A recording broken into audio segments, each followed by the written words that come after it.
This is CountryWide CONNECT News with Farmlands. Good afternoon, I'm Richard Badley.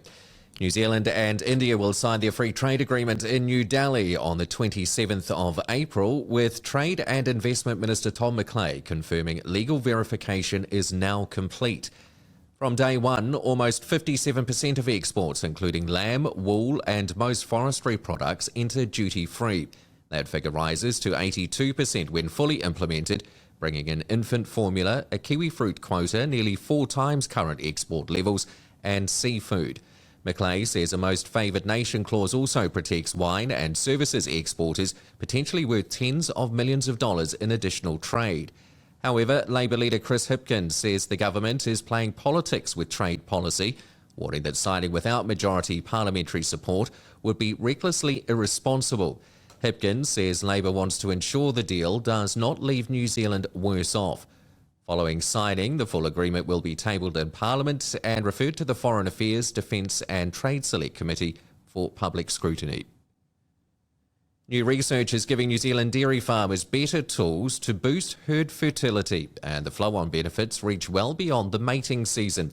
The Resilient Dairy Program, a primary growth partnership between Dairy NZ, breeding company LIC and the Ministry for Primary Industries, is focusing on genetic innovation and health diagnostics to support more productive, resilient herds.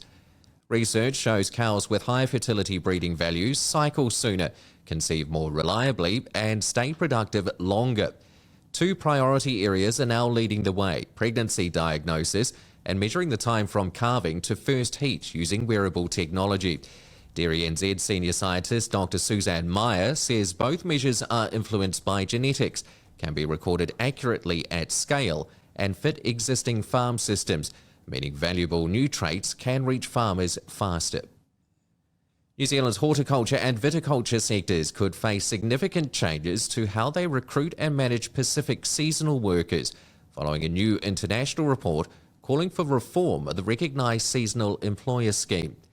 The International Labour Organisation report recommends employers take on a greater share of worker costs, including transport, accommodation and set-up expenses, raising questions about what that means for growers already managing tight margins. The report warns workers are vulnerable, unlikely to raise complaints due to fears of blacklisting, and lose their right to stay in New Zealand if dismissed from employment.